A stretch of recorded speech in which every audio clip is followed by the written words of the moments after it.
The hardest part of a run is putting your shoes on and getting out the door. Once you do that, you're good. I started running when I was 38 because I was pretty overweight and just uncomfortable with myself. I knew I was very unhealthy. And also, I was going to be 40, and I didn't want to be 40 and fat, to be honest.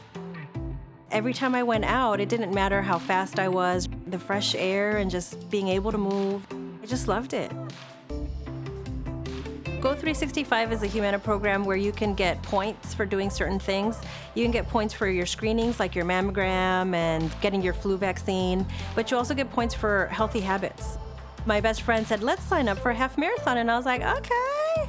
And then after that, I couldn't stop. Since I've started running, I've participated in 16 half marathons. I don't know how many 5Ks and 10Ks, but I have about 200 medals in the other room. I feel like a badass for being able to do that at my age. Nick was very supportive of me running. He loved it. I tried to get him to go with me, but he's, not everybody's a runner. He was definitely my best friend. I always raised him, I guess, like he was my equal. He was a very good listener, and he just had a big heart. He always wanted to help. It was the summer between freshman and sophomore year when Nick went to summer camp for band. And he came home and said, Mom, my arm kind of hurts. And I told him, well, it's summer. You haven't really done a whole lot. And you're picking up your big, huge bass drum. And that's a lot of exertion. So I told him, I'm sure it's just that. It went on for a couple of weeks. And then finally he said, Mom, really, my arm is hurting. So we put him in physical therapy and just gave him prescription strength ibuprofen. And it wasn't getting better. It was actually getting worse. Nick isn't really someone who complains a whole lot. So why don't we just go ahead and get an MRI? And there was a big mass in his left arm. We were both nervous, but it was really like low-key nervous. So we had the biopsy, it was confirmed, and what they do is they start chemotherapy to try to shrink the tumor, and then there's surgery, and then after you recover from surgery, more chemo. He finished sophomore year, but mostly from home because he was immunocompromised. And then in June, we went in for routine scans, and it had come back as tumors in his lungs. Of all the stuff that happened to him, he told me that was the worst, was those lung surgeries.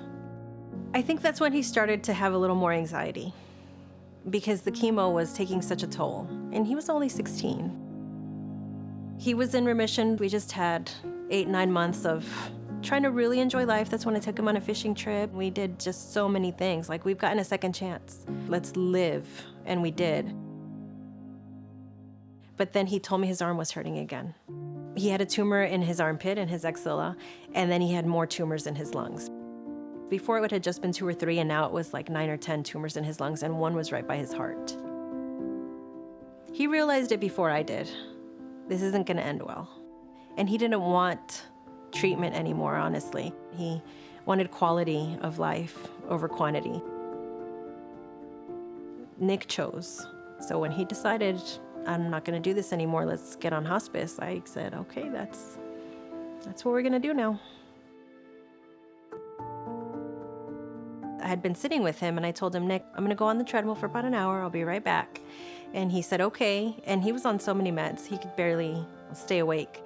I needed 30, 45 seconds to finish my goal on the treadmill when my sister yelled out, Martha, Martha. And I got off the treadmill, I almost bit the dust. I tried to revive him. I thought he was kidding. I thought he was playing a prank on me. I tried for maybe 30 or 45 seconds, and then I was like, oh, this is real. That was it.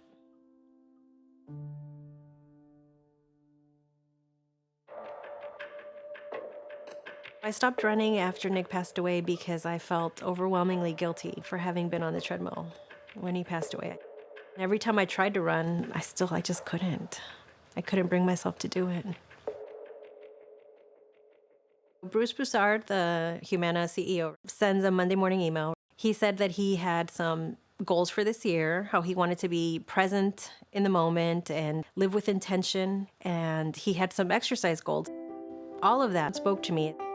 I feel like for a year and a half after Nick's death, I had just been surviving, and I was tired of doing that. I wanted to live with intention too. I want to thrive, not just survive.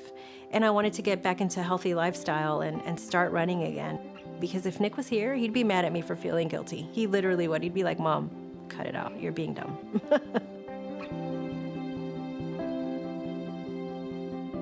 You know, when you lose your only child, I feel like I've lost my legacy.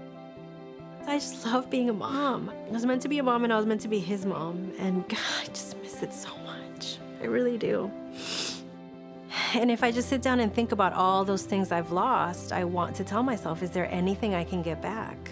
And honestly, I've gone over it and over it and over it, and I feel like the only thing I can get back is running and my healthy lifestyle that I used to have. I'm always gonna grieve, I'm always gonna mourn, but I can still find a life beyond that and maybe even make Nick proud. More than anything, he would want me to keep choosing joy and to keep running. You know, to keep doing the things that make me happy.